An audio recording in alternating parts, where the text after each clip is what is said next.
चोरी चक्कर से पीड़ित हैं? क्या प्रेत बाधा से परेशान हैं? क्या काले जादू के चक्कर में हैं? क्या वास्तु दोष जी का जंजाल बना हुआ है? ऊपरी हवा से छुटकारा पाने का क्या है तरीका? देखिए सिर्फ धर्म ज्ञान पर।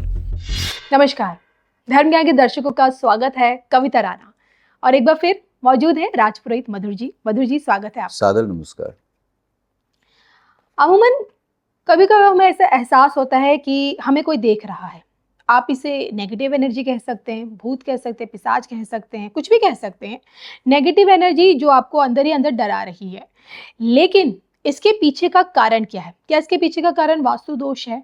इसी पर आज हम चर्चा करेंगे कि घर में मौजूद किन चीज़ों की मौजूदगी, या फिर यूँ कहें कि किन चीज़ों के चलते वास्तु दोष होने के कारण घर में एक तरह की नकारात्मक ऊर्जा का वास हो जाता है और जिसे मिटा पाना बड़ा ही मुश्किल हो जाता है, दूर भगाना। आइए जानते हैं इसका वास्तु दोष का आपकी भूत पिशाच नेगेटिव एनर्जी से क्या संबंध है।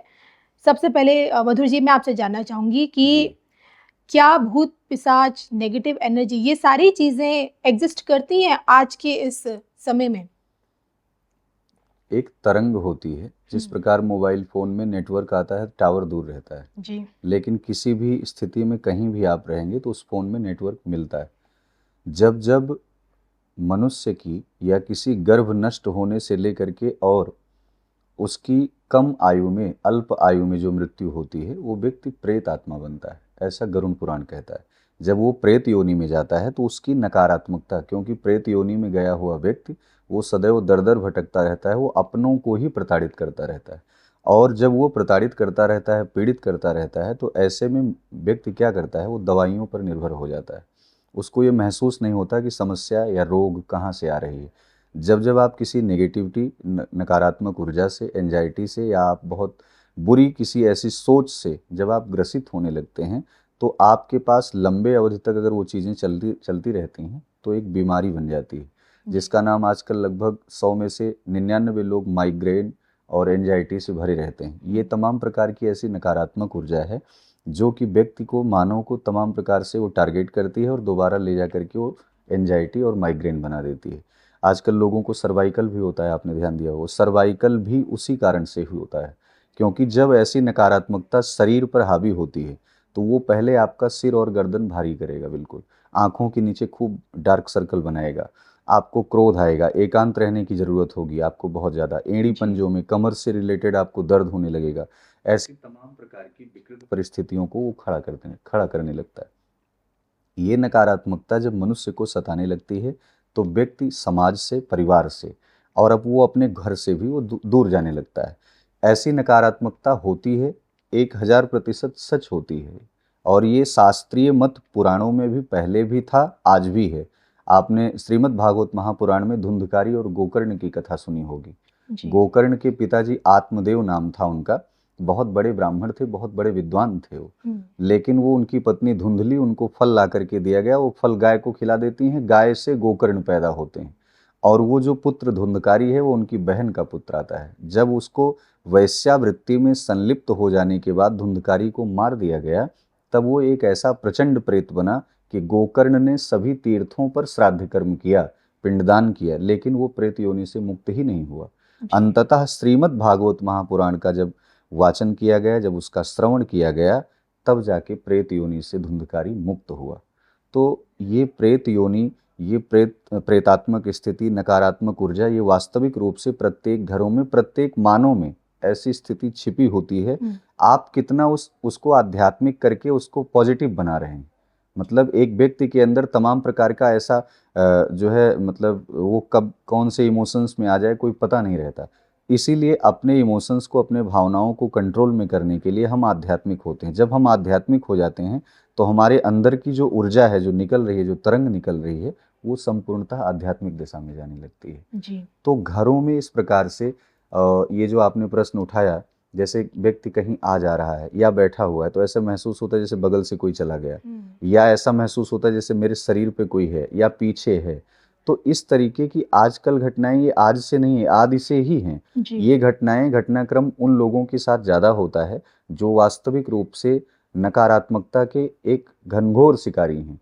और उनको धर्म से रिलेटेड चीज़ें ना वो उस दिशा में जाना चाहते हैं और ना वो धर्म के पथ पर चलना चाहते हैं। जी। तो वस्तुतः कारण ये भी है, बहुत माताएं, बहनें, भाई लोग, पुरुष वर्ग लोग जो है वो पूजा पाठ करते हैं, लेकिन फिर भी सिचुएशन ऐसी रहती है। जब आप किसी कोठरी में, जैसे कहते हैं काजल की कोठरी में कोई भी सयानो जाए, एक लीक काजल की लग ही जाती है। जिस घर में नकारात्मकता व्याप्त है उसमें कितना भी स्वच्छ होइए, कितना स्वस्थ रहिए, जब आप प्रवेश करेंगे तो आपको वो नकारात्मकता सताएगी ही सताएगी। या तो आप भाग जाएंगे या तो वो नकारात्मकता भाग जाएगी, दो में से एक होगा। तो ये सिचुएशन बन रही है लोगों के साथ, थोड़ा संभल करके चलना चाहिए। उसके बहुत सारे कारण भी हो सकते हैं। बिल्कुल। तो उन्हीं कारणों का वास्तु दोष से क्या संबंध है, ये भी अब हम जानेंगे आपसे। वस्तुतः वास्तु दोष, देखिए भूमि जो है, कहा गया है कि कुपुत्रो जायेत क्वचिदपि कुमाता न भवति। पुत्र कुपुत्र हो सकता है लेकिन माता कुमाता नहीं हो सकती। जिस पृथ्वी पर एक माँ के गर्भ से जन्म लेने के बाद जिस धरा पर, जिस पृथ्वी पर हम लोग अपना कार्य कर रहे हैं, वो माँ निरंतर आपके उस समस्त कृत्यों को झेल रही है अपने आंचल में। आप फावड़ा मार रहे हैं, कुछ भी कर रहे हैं, उसके आंचल को आच्छादित कर रहे हैं, फिर भी वो उसको सह रही है। लेकिन कर्म करने वाला, वो चाहे महिला हो पुरुष हो, वो पुत्र रूप में है इस धरा पर। ये जो वास्तु दोष होता है, जब मकान बनता है, मकान के अंतर्गत तमाम चीज़ें, ऐसी दिशाएं निर्धारित होती हैं कि इस दिशा में, जैसे पूर्व और उत्तर, ये दोनों देवतुल्य दिशाएं मानी जाती हैं। जैसे दक्षिण की तरफ, अग्निकोण की तरफ हम लोग बढ़ने लगते हैं। तो दिशाओं में कहा गया है 10 दिशाएं हैं, 4 दिशाओं के अलग अलग प्रारूप बतलाए गए हैं। तो उसी में जब आप किसी ऐसे केंद्र बिंदु पर, मान लीजिए शौचालय और स्नान घर आपने उठा करके पूर्व और उत्तर कोने पर कर दिया, तो उस घर में ना तो लक्ष्मी की स्थिरता रहेगी, रोग, असाध्य रोग ऐसी आ जाएंगी कि उसका कभी शमन ही नहीं हो सकता है। व्यक्ति वहाँ कलह से युक्त रहेगा और तमाम प्रकार के प्रपंचों से युक्त रहेगा। दूसरा ये है कि जो ऐसा परिदृश्य दिखाई पड़ता है, बार बार किसी का आभास होना, एहसास होना या स्वप्न में आना, ये चीज़ें, उसका कुछ अलग मूलभूत कारण है। उसका वास्तु से जोड़ करके देखना बहुत ज़्यादा उचित नहीं माना जाता है। उसका मूलभूत कारण पहला तो ये हो सकता है कि घर में किसी भी प्रकार की टूटी हुई तस्वीर रखी है, उस टूटी हुई तस्वीर से आपके आसपास की नकारात्मकता व्याप्त होगी।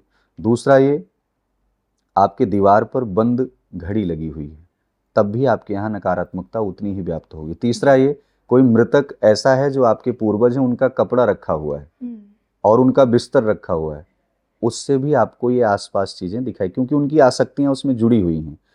आपके उनके आभूषण रखे हुए हैं, वहाँ आसक्तियाँ जुड़ी हुई हैं। आभूषण को फेंका नहीं जा सकता, लेकिन दान किया जा सकता है।